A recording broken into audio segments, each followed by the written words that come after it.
Hey, welcome to Friday Finance 15, but this time on Sunday. It's me and my posse here. One of them's about to go nutso and bark, I think, for some reason, guarding us from something. The other one just wants to sleep. Right, buddy? What's our Friday 15 about today? Well, it's about fraud. And it's one of those things that I think we probably don't talk about enough. But as somebody who has had her identity stolen and a number of accounts created in her name and credit cards utilized sort of all over the place, and remembering just how hard that was to wind down, even though I already had Lifelock. So, like, they jumped right in on the case. I mean, totally jumped in on it and took everything out of my hand. This is unintentionally endorsement for LifeLock. I'm not an affiliate or anything, but they search the interwebs every single day and find out whenever any website that you might use has been compromised in any way, and they give you notice of that so you can change your password. You can set them up to notify you for all of your banks through one central location if there are charges above a certain limit that you set that you want to see, that kind of thing. So we all have those tools available to us, and I highly recommend that if you don't have one yet, you get one. And I've got a story to tell you today about somebody who didn't have these in place and what a good backup plan was for that, and how they could have gotten ripped off for thousands and thousands of dollars and didn't. This is one of my clients who's going to allow me to use the story. So I want to share that with you, and a couple things you can put in place to kind of make sure you're not a victim of this. But like I said, in any group of 10 people, you're going to find one who has been ripped off, had their identity stolen, had a credit card stolen, had fraud on their credit card, you name it, probably more than 1 in 10. I mean, I know I've run into it a number of times where over my lifetime where my credit company luckily will catch it and shut it down. So kind of let's talk about the lines of defense here, right? And the way I see it, I think there are four that I would talk about. The first line of defense is the bank you have the credit card or your checking account with, right off the bat, their own protection process. So usually in any bank, if you've got a card there or an account there, you can set up notifications for yourself. Now, that works great, usually for personal accounts, because you can set it at a level where it's not going to pick up, every time you hit an ATM machine or, buy coffee at Starbucks or whatever you might do. But you can set a limit that, hey, if I'm doing something above this amount, then either I know I've done it or I want to find out somebody's doing it. So that's sort of the first line of defense. Set those up. Go ahead and set them up at your banks. But a second line of defense is one of these identity theft groups.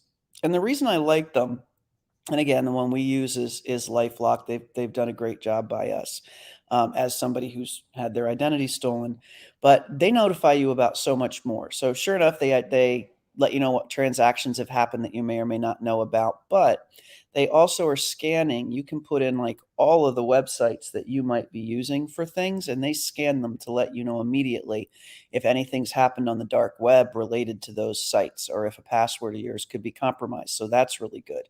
But they also send you these bank and credit card notifications. And the nice thing about that is you compile in all your business accounts and all your personal accounts and know that everything's funneling through and you're going to get notified if anything unexpected happens. So, that's line of defense two.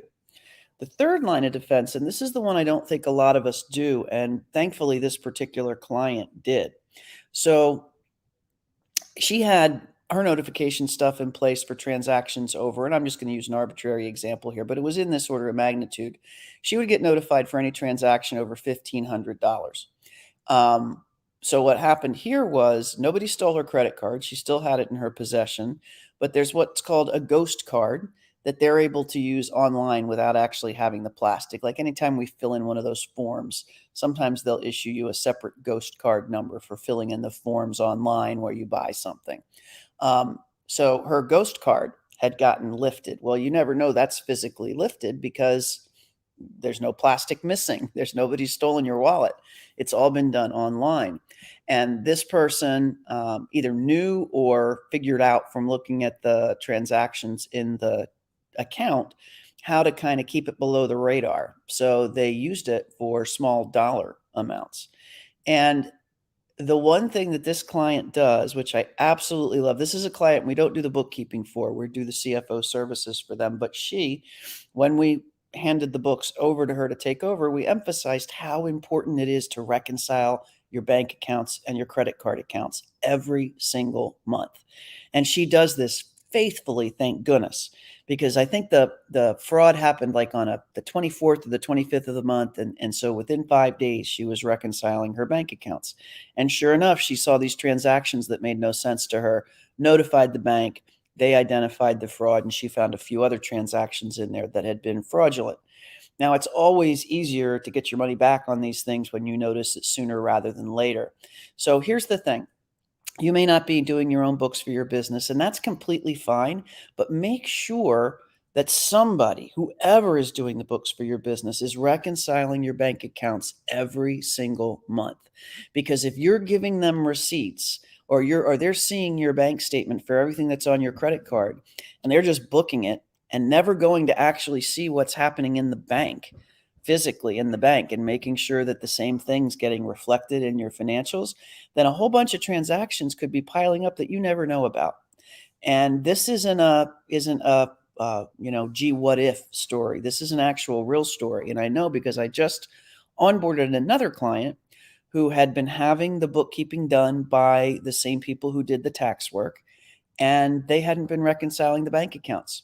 They really only need the financials once a year to do the taxes, so they were going to get it all caught up at year end. So, if anything had happened, and this is a very high volume client, high volume, medium dollar client. So anything could have happened because there is money flying in and out of his account like crazy. And so the first thing we did when we got those books is not anything that the client was going to see and go, oh, wow, I'm so glad that's happened.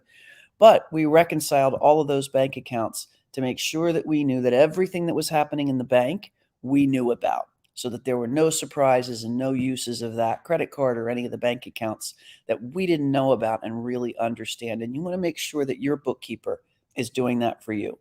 If you're somebody who's hired a bookkeeper and you only get quarterly reports, that's okay. But make sure they are reconciling your bank account and your credit card every single month. And you can just tell them that when they send you the financials, you want to see the reconciliation reports for every single bank and credit card account. And that really just ensures they're doing it. I can show you on another video or with a sample what to look for in those accounts. But as an owner, even though you're not going to be doing your own bookkeeping, even though we don't want to train you to do your own bookkeeping, we really want you to have other people doing that for you. As an owner, there are certain things you really need to be accountable for to make sure that the people doing your work are covering all the bases.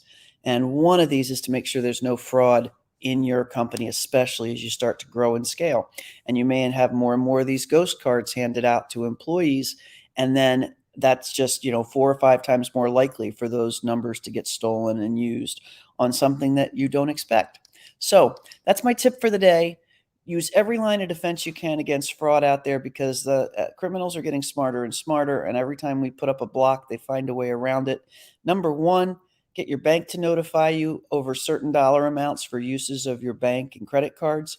Number two, sign on to something like an identity theft manager. The cost is so relatively cheap compared to what can happen when your identity is stolen. Like I said, mine was stolen and LifeLock went above and beyond as far as I was concerned in helping me resolve it.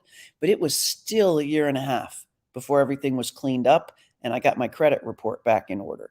And that's really critical to business owners. So go ahead and get one of those programs. That's number two. Number three, make sure that your bookkeeper is reconciling your bank and credit card amounts every single month. It's a strange word. It's an accounting term, but really all it means is they're making sure that you know about every single transaction that's happened in the month in your bank or on your credit card.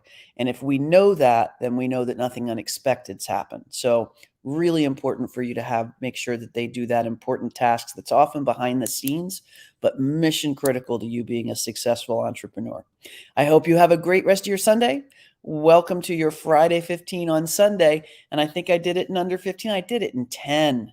I am breaking all sorts of barriers. You guys have a great weekend and a fantastic next week. Take care.